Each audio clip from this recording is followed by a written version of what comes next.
You won't believe what their boyfriends did to them on. Please stay with me as I tell my story. And please, do not forget to support our channel by subscribing to our channel, liking our videos, and sharing your loved ones. Your support means the world to us.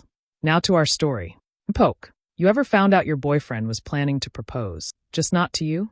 That's what happened to me. On my birthday. We had been together for 5 years. 5 birthdays, 5 Christmases, 5 sets of promises. That night, he told me to dress up, said he had a surprise. He took me to our favorite restaurant, the one we always went to when something special was happening. The candles were already lit on the table. The wine was already poured. I thought, this is it. He's going to propose tonight. When we got home, he told me to wait in the living room. He went into the bedroom, said he had a gift for me, but I couldn't peek. I waited for 10 minutes.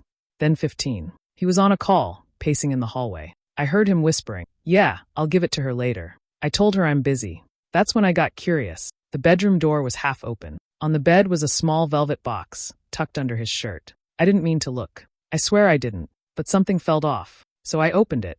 It was beautiful. A gold band with a delicate diamond. My breath caught. Then I saw the initials. They weren't mine. Not even close. To AH, forever yours. My initials are MJ. My stomach dropped. My hands started shaking. But I kept quiet. I closed the box and put it back exactly where I found it. When he came in, smiling, I smiled too.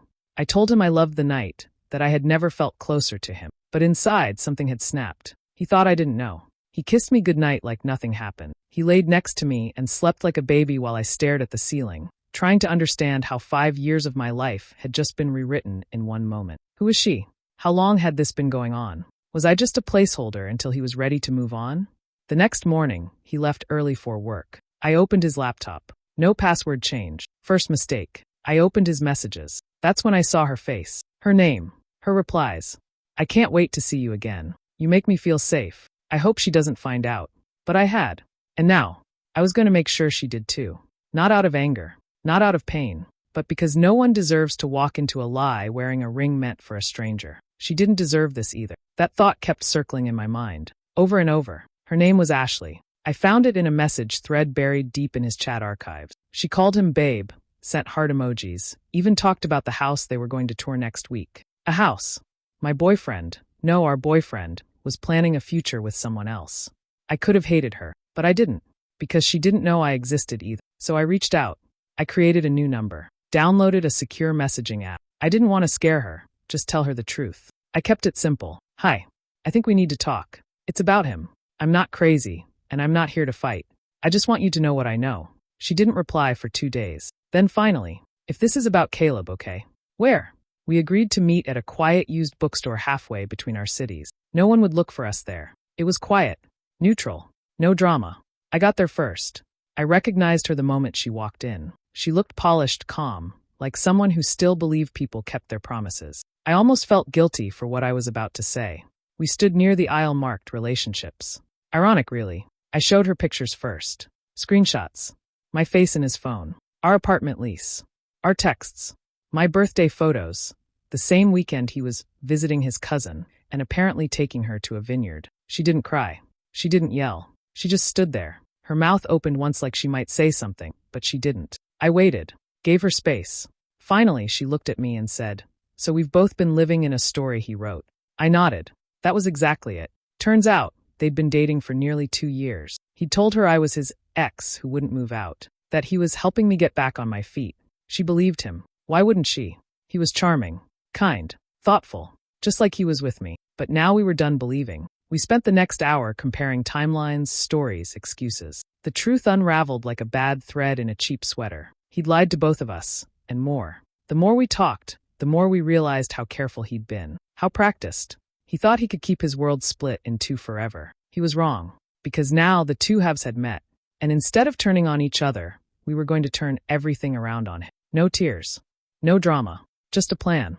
We thought it was just the two of us. Just two women betrayed by the same man, standing together in quiet disbelief. But we were wrong. It started with a hotel receipt. Ashley had found it in his car, tucked into the side of the glove box. A crumpled slip from a weekend he claimed to be on a business trip out of state. But the hotel wasn't near any office, and the date overlapped with a night he was supposed to be with me. We looked at the receipt together. The room had been booked for 2 guests. We needed answers. Real ones.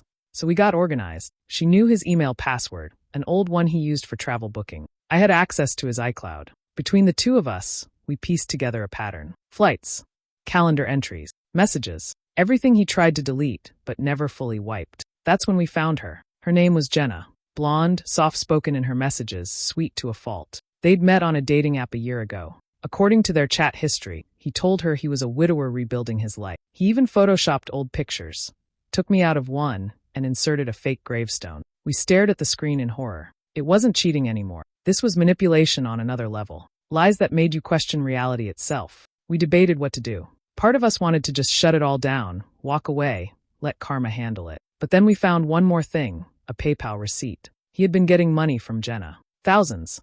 Helping him get back on his feet. And there were other names. More transfers. More aliases. We weren't even sure who we were dating anymore, or what he really did for a living. Ashley and I stopped sleeping. We couldn't. The puzzle pieces kept clicking into place. Jenna wasn't the last. We found a fourth girl, Mari, through a shared Spotify account he forgot to log out of. Same love songs. Same smooth lines. He didn't just cheat. He created full identities. Fake pasts. Romantic lies layered with emotional scams. We weren't his girlfriends. We were his props in an ongoing performance. That's when everything changed. This wasn't about heartbreak anymore. This was bigger. This was a con. We weren't just going to confront him. We were going to expose him. No more quiet pain. No more whispered conversations behind closed doors. He wanted to play games in the shadows? Fine. We'd drag every lie he ever told straight into the light. I didn't scream. I didn't confront him. Not yet. That would have given him control. And that's the one thing he wasn't going to have anymore. I wanted proof. Not just for me, but for every woman he'd fooled. So I started slow. Quiet. Smart. First, I mirrored his phone to an old laptop. Anytime he sent a message, I saw it. Anytime he took a call, I heard it. I bought a small camera, the kind you hide in a picture frame, placed it in the living room where he often paced while on calls. I even recorded our conversations when he wasn't paying attention, just in case he slipped. Ashley helped. She was better with tech. She set up scheduled messages that would send everything to multiple cloud drives, even if we lost access. It became a system, neat, organized, emotionless. But underneath all of it, I was shaking. Then we baited him. Ashley pretended to go out of town. I stayed quiet, kept to myself, acted like I believed every lie he told. Meanwhile, Jenna, the third girl, agreed to meet him for dinner, pretending to still be in the dark. She wore a wire, one of those spy pens from Amazon. It was cheap, but it worked. That night, I watched in real time as he told Jenna that he was finally done with me, that he had filed papers to evict me. The lies just flowed from his mouth like water. Smooth, confident, so used to winning. He had no idea he was being recorded from every angle. A few days later, he messaged Mari, the fourth one, asking if she could help with rent again. I tracked the payment, forwarded it to his employer using a burner email, included the video of him bragging about milking sympathy. They fired him within 24 hours. That's when he realized something was wrong. He came home angry, said nothing, slammed things, accused me of messing with his life. But I didn't say a word. I just stared. Cold, quiet, calm. Because by then, everything was already moving. His bank flagged the PayPal activity. One of the women reported the fraud. Ashley posted his lies online, tagging every fake account he made. Screenshots, voice notes, his face, his words, gone. His reputation? In shreds. His carefully built world? Collapsed. He tried to explain it all away. Blame us. But no one listened, because we didn't just collect evidence. We made sure it spoke for itself. It wasn't my wedding, but I went anyway. Ashley and I got the invitation by mistake, or maybe fate had other plans. His cousin was getting married, and he was bringing Jenna as his plus one. To everyone there, Jenna was the new girlfriend. Sweet, quiet, beautiful. The kind who made mothers smile and aunties whisper about grandkids. No one knew the truth, but we did. He had ghosted Jenna the week before, said he couldn't make it to the wedding last minute, claimed work emergency. Classic move. So we reached out, explained everything, showed her the videos, the texts, the timeline. She cried for maybe 10 minutes. Then she wiped her face and asked, "What do we do now?" So we planned. The bride had asked guests to contribute photos and clips for the reception slideshow. Happy memories, family laughs, all that sentimental stuff. We added our own piece.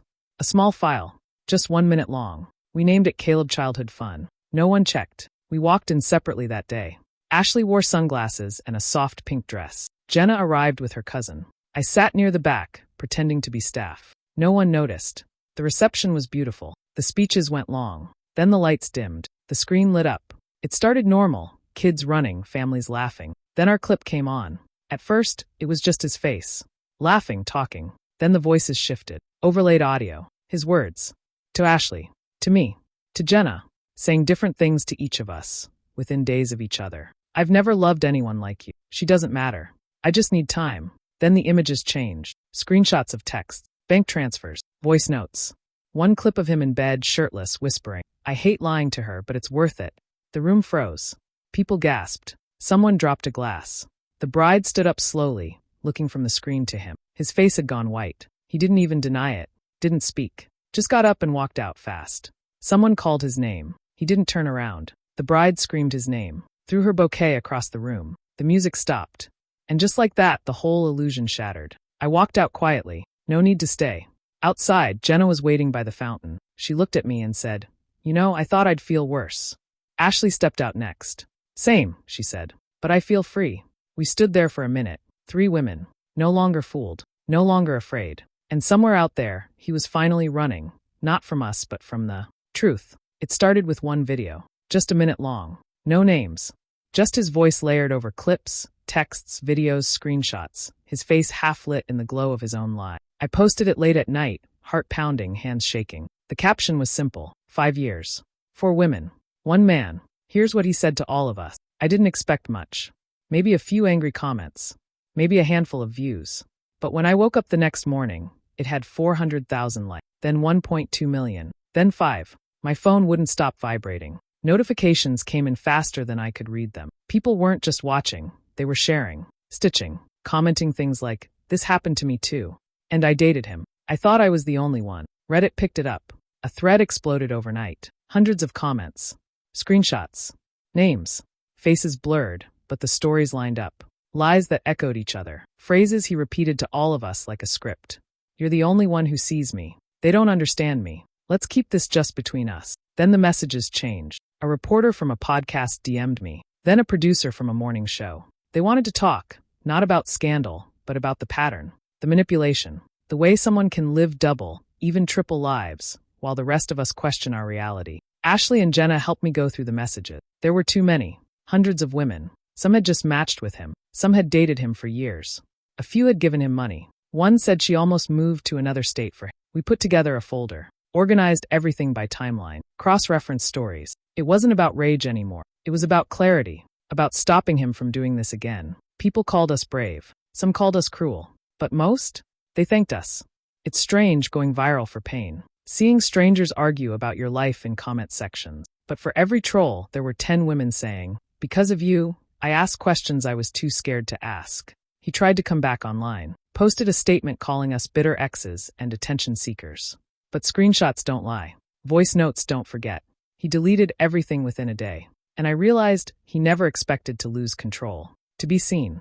But we were done hiding. And now people were listening. It wasn't revenge anymore. It was exposure. It was truth. And it was long overdue.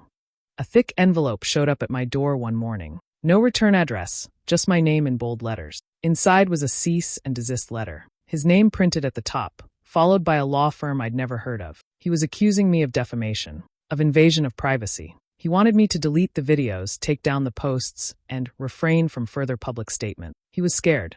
Good. But I wasn't stupid. I didn't post anything that wasn't true. Every screenshot, every clip, every message, his own word. Still, I knew I needed help. So I got a lawyer of my own. She was sharp, calm, and 10 times scarier on paper than he ever was in person. She read the letter and laughed. He wants silence, she said. Let's give him noise. We drafted a response. Pointed out every false claim. Attached evidence. She even quoted back laws that protected victims of fraud and deception. But we didn't stop there. I remembered something, an old voicemail he once left me during a fight where he admitted to stretching the truth with multiple people. I had saved it by accident, backed it up to my cloud. My lawyer called it gold. Then we found the lease agreement for the apartment we shared. He'd once tried to get me to sign a non-disclosure section, saying it was about rent rules. I never signed. He forgot that. Turns out, trying to enforce an NDA that doesn't exist doesn't go far. His lawyer went quiet for a few days. Then we got a new letter, this one more polite, less aggressive, asking for mutual understanding. That's when I knew the power had shifted. He didn't want justice. He wanted damage control. But it was too late. Ashley had already uploaded more receipts. Jenna did a podcast interview. Mari went public too. sharing her story on a women's support blog. The truth had spread beyond our control like wildfire. No one cared about legal threats now. People had already made up their minds. He tried calling me, from a blocked number. I didn't answer. Then one night, I got a message from a new account. Please stop. I just want peace. I've lost everything. No apology. No ownership. Just fear. He had spent years controlling stories. Now he was drowning in them. I didn't reply, because my voice wasn't going anywhere. And for once his silence spoke volume. They said I was bitter. Said I was ruining a good man's life. His sister posted on Facebook calling me a jealous girl with nothing better to do. His aunt commented that I should move on and stop dragging the family into drama. Even his mother sent me a message. You're embarrassing yourself. Let it go before someone gets hurt. That was their mistake. They thought silence meant guilt. They thought I wouldn't fight back. But they didn't know what I had on all of them. See, when you date someone for 5 years, you learn more than just their routines. You hear stories, get told secrets over wine, pick up on whispers during family gathering. And if you pay attention, those little moments become files, mental receipts, or real ones. His sister? She once cheated on her fiancé with her boss. Told me in tears on a drunken night how she regretted nothing. I still had the voice memo she accidentally recorded and sent when ranting to her friend. His uncle? Involved in a financial scam 3 years ago. Settled quietly. I still had the screenshots from when Caleb tried to brag about how his family always covers its tracks. And his mother, his mother, the woman who called me classless? She was once the other woman. Caleb told me himself. Said she had an affair with a married man before she met his father. I found the old letters she kept in a photo album. I took pictures, just because it felt strange back then. Now, those photos had a purpose. I didn't post them. I'm not cruel. But I sent one message, private, quiet, clear. If I'm bitter, then your entire family tree needs pruning. Maybe stop throwing stones when you live in a glass house. They didn't reply. A few days later, his sister deleted her Facebook post. His aunt unfollowed me. His mother blocked me. But the best part? Caleb messaged again. Why did you drag them into this? They had nothing to do with it. No, I replied. They chose to involve themselves. I just responded. After that, things got quiet. He stopped trying. The online noise faded. His family disappeared from the conversation. Rumors say his parents asked him to leave town for a while. Let it blow over. But I wasn't waiting for anything to blow over. Because betrayal isn't just a personal wound. Sometimes it's a pattern, taught, passed down, hidden in polite smiles and fake blessings. And when you expose one liar, the rest start scattering. 2.